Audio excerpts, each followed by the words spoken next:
সমুদ্র বলতে আমাদের সর্বপ্রথম মাথায় কি আসে? আসে তার প্রবল স্রোতের তোড়, কখনো জোয়ারে বাড়ে আর ভাটায় কমে, আর তার বিস্তীর্ণ সৈকত, যেখানে হেঁটে বহুদূর চলে যাওয়া যায়। পশ্চিমবঙ্গের পর্যটন কেন্দ্রে সমুদ্র বলতে আমাদের সর্বপ্রথম দীঘার কথা মাথায় আসে।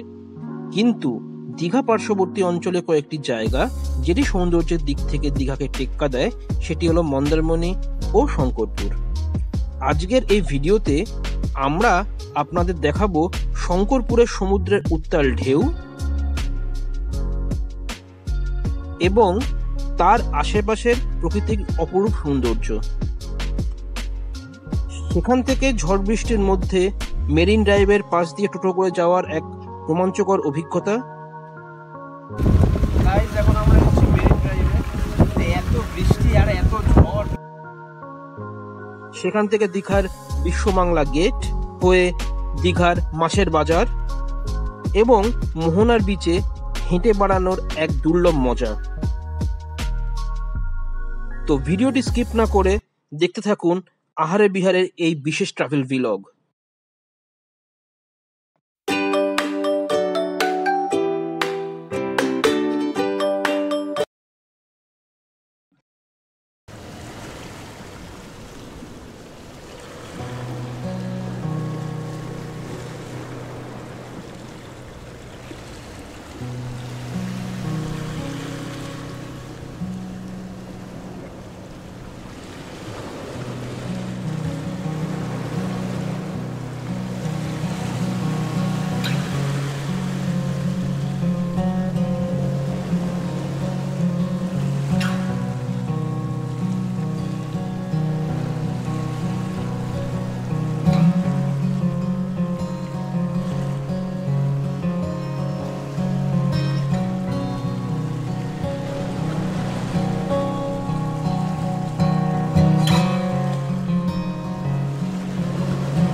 ঝড়ের পরে মন্দারমণি সমুদ্র এখন প্রচণ্ড উত্তাল।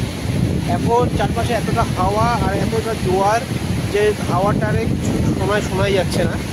এখন আমরা দুজনে আমি আমার ওয়াইফ মিলে বিচটা খুব এনজয় করছি। একটুখানি সমুদ্রে নামবো, একটু মাছ আছে, মাছের মাঝে মাঝে ভাজে খাবো, সেইগুলো পারলে আপনাদের দেখাবো। দেখা যাক কতদূর দেখাতে না পারি, কারণ সমুদ্রের মধ্যে মোবাইল নিয়ে যাওয়াটা কতটা সেফ নয়। যদি মনে বাই চান্স পড়ে যায়, মোবাইল গেল।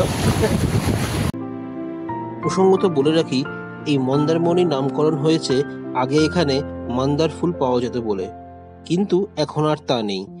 আছে শুধু বিস্তীর্ণ সমুদ্র সৈকত, যেটি দিনে একরকম এবং রাতে হয়ে যায় আরেক রকম। রাতের চেহারা একদম শান্ত ও ধীর প্রকৃতির। রাতের সি বিচের এই অপরূপ সৌন্দর্য উপভোগ করে আমরা হোটেলে পৌঁছে গেলাম ডিনার করতে। ডিনারে ছিল আটার পরোটা এবং চিলি চিকেন, যেটি অত্যন্ত সুস্বাদু। এর টেস্ট নিয়ে কোনো কথা হবে না।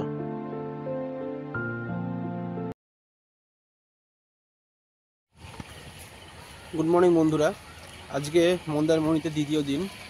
আজকে সকালে প্রচণ্ড ঝড় বৃষ্টি হয়েছে।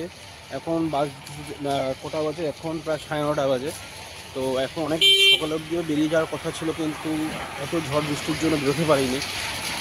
তো আজকে এখন দেখা যাক দীঘা আর মন্দারমণি আর যা যা সাইট সিন আছে সেগুলো কভার করার চেষ্টা করব, সেগুলো দেখার চেষ্টা করব।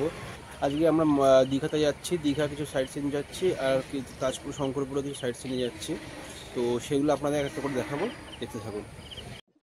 সাইট সিন দেখতে যাওয়ার আগে আরেকবার সমুদ্রের জলে পা ভেসাতে ইচ্ছা করলো। সেই মতো আবার চলে এলাম মন্দারমণি সি বিচে। সমুদ্রের বিচের ধারে হাঁটা মজাই আলাদা। বৃষ্টি হয়ে গিয়ে পরিবেশটা আরও বেশি আরামদায়ক হয়ে উঠেছে, আরও বেশি প্লিজেন্ট হয়ে উঠেছে, আরও বেশি ইচ্ছা করছে এখনই সমুদ্রে নেমে পড়ে। কিন্তু এখন সমুদ্রে নামলে আমি আর পরে সাইট সিনগুলো দেখতে পারবো না, কারণ আজকে আমাদের লাস্ট দিন, কালকে আমরা বেরিয়ে যাব। তো এখন এই সমুদ্রের সকালবেলা কোনো রোদ পড়তে কিছুই নেই। এখন বৃষ্টি হয়েছে, পুরো ওয়েদারটা পুরো মেঘলা হয়ে রয়েছে, আর জলের স্রোতও একটু কমে গেছে, ওদিকে চলে গেছে। তো বিচের ধারে হাঁটছি, বিচের ধারে হাঁটতে হাঁটতে দেখি কতদূর যাওয়া যায়। তারপর আমরা আমাদের পরের জার্নির দিকে বেরিয়ে পড়বো, যেটা দীঘাতে যাবো, তাজপুরে যাবো, শঙ্করপুরে যাবো, এইসব জায়গাগুলো যাবো, দেখাবো। তারপরে আপনাদের জার্নি শেষ হবে। তো সঙ্গে থাকুন। মন্দারমণি থেকে টোটো করে শঙ্করপুর যাওয়ার রাস্তা মোটেই মসৃণ ছিল না। বহু জায়গায় রাস্তা ভাঙা এবং বৃষ্টিতে জল জমে রাস্তা প্রায় ভরে গেছে, তাই আমাদের টোটো করে যেতে যথেষ্ট বেগ পেতে হয়েছে। মন্দারমণিতে গড়ে উঠেছে একের পর এক রিসর্ট ও হোটেল। এর যেন আর শেষই আর নেই। যেদিকেই দেখছি সেখানেই দেখা মিলছে রিসর্ট, হোটেল ও গেস্ট হাউসের।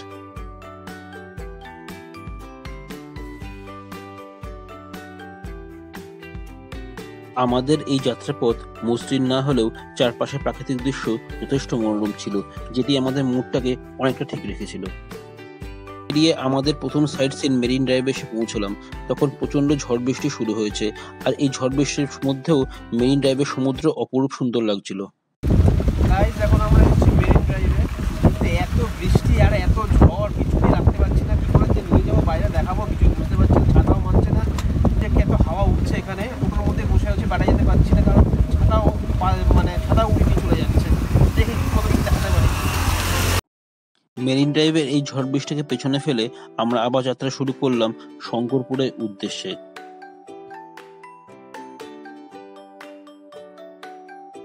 রাস্তার মাঝখানে আরেকবার আমাদের দাঁড়াতে হলো, তার কারণ হলো জলদা ব্রিজ, যেটি শঙ্করপুর ও মন্দারমণিকে কানেক্ট করে রেখেছে। এর ওভারঅল হেড ভিউ দেখলে মনে হবে কোনো আর্টিস্টের হাতে আঁকা ল্যান্ডস্কেপ পোর্ট্রেট। সেতু পেরিয়ে আমরা যখন শঙ্করপুরে পৌঁছলাম তখন প্রায় দুপুর 12টা বাজে, কিন্তু ঝড় বৃষ্টি কমার কোনো লক্ষণ নেই। প্রবল হাওয়ায় আমাদের ছাতা পর্যন্ত উড়িয়ে নিয়ে যাচ্ছে, তাই বাধ্য হয়ে এখানে একটা শেল্টারে আশ্রয় নিলাম। বন্ধুরা, এখন আমরা চলে এসেছি শঙ্করপুরে পার্কের মতো জায়গা আছে, যেখানে সামনে অনেক হোটেল রিসোর্ট আছে, সামনে সমুদ্র। এত বিশাল বৃষ্টি আর এত জোরে হাওয়া দিচ্ছেন, আমি দেখাচ্ছি কেমন হচ্ছে। আমরা একটা কটেজের শেডসের মতো দাঁড়িয়ে আছি, আর চারদিকে 3-4টা আরও শেডস রয়েছে। সেরকম একটা কটেজের শেডসের তলা দাঁড়িয়ে আছি, আর আপনাদের দেখাচ্ছি যে সমুদ্রের কী অবস্থা। শঙ্করপুরের সমুদ্র আরো উত্তাল হয়ে উঠছে, আর ঝড় বৃষ্টির প্রকোপ ধীরে ধীরে বেড়েই চলেছে। তাই বেগতিক দেখে আমরা সময় নষ্ট না করে টোটো করে দীঘার উদ্দেশ্যে বেরিয়ে পড়লাম।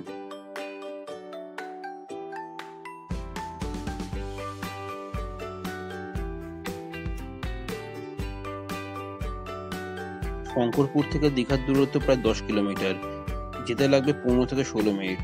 সেই 10 কিলোমিটার পথ অতিক্রম করে আমরা সোজা পৌঁছে গেলাম দীঘার বিশ্ব বাংলার গেট। সেই গেট থেকে সোজা চলে গেলাম আমরা দীঘার মোহনার মাছের বাজারে। বন্ধুরা, এখন আমরা চলে এসেছি দীঘার মোহনা বাজারে। তো ভীষণই বৃষ্টি হচ্ছে, হাওয়াও হচ্ছে তেমন। তার মধ্যে থেকে যেটুকু করছি সেটুকু দেখতে থাকুন, আর মোহনার বাজারটাও আপনাদের একটু ঘুরে দেখাবো। দীঘার মোহনার মাছের বাজারটি ভারী ইন্টারেস্টিং। এখানে পাইকারি দরে মাছ বিক্রি করা হয়, কোনো মাছেরই কমতি নেই এখানে। রুই, কাতলা, কই, তেলাপিয়া থেকে শুরু করে রয়েছে ইলিশ, চিংড়ি ও পমফ্রেট। আছে কাঁকড়া ও অক্টোপাসও। একটি অক্টোপাস 150 টাকা করে। ইচ্ছা হচ্ছিল 2 থেকে 3টে অক্টোপাস কিনে নিয়ে বাড়ি নিয়ে চলে যাই, কিন্তু বউয়ের ধমকে সেটা থেকে বিরত থাকলাম।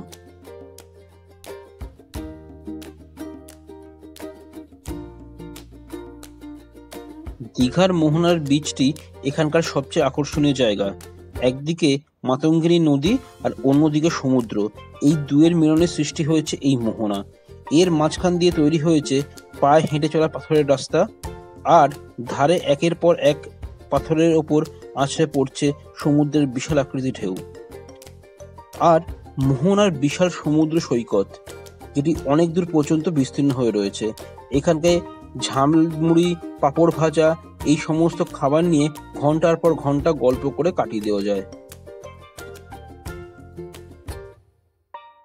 এরই ফাঁকে আমি সমুদ্রের এই বিচিত্র লীলা খেলা উপভোগ করতে একটু সামনে থেকে এগিয়ে এলাম।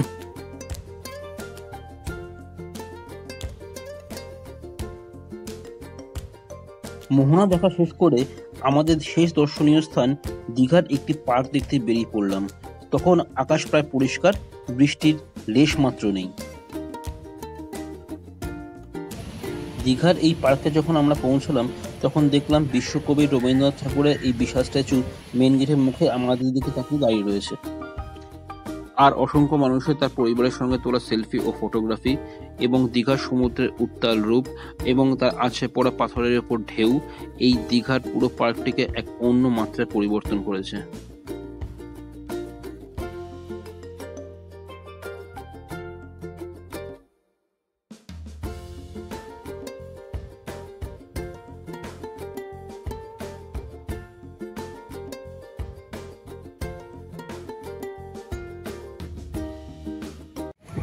সো গাইস, আজকে আমরা এই ওল্ড দীঘাতে এসেছি, ওল্ড দীঘার এই বিচের ধারে যেখানে সমস্ত লোকেরা জমায়েত হয়। তো আজকে মতো এইখানেই শেষ করলাম, কারণ আমরা গেছিলাম শঙ্করপুর, তাজপুর, তারপরে আমরা মোহনা, দীঘা, মোহনা থেকে ওল্ড দীঘা। সেই ওল্ড দীঘায় গিয়ে এই যেখানে সবাই মিলে জমায়েত হয়, সামনের বাজার আছে, সেখানে আমরা এলাম। এখানে এসে সত্যি খুব ভালো লাগলো, খুবই করলো। এবার আমরা ব্যাক টু মন্দারমণিতে ফিরে যাবো, যেখানে আমাদের হোটেল রয়েছে, সেখানে আমরা ফিরে গিয়ে আমাদের বাকি জার্নিটা দেখাবো। তো চলুন যাওয়া যাক। আর কেমন লাগলো আপনি পরে আমরাই আপনাদের ফিডব্যাক দেবো যে দীঘা মন্দারমণি কেমন লাগলো। একদিন বা দুদিনেই ট্যুর করে ছাড়া যায়। এটা শর্ট ট্রিপের জন্য খুবই ভালো জায়গা। হ্যাঁ, দুদিন এসে ঘুরে যাবেন সবার সাথে। তো সঙ্গে থাকুন।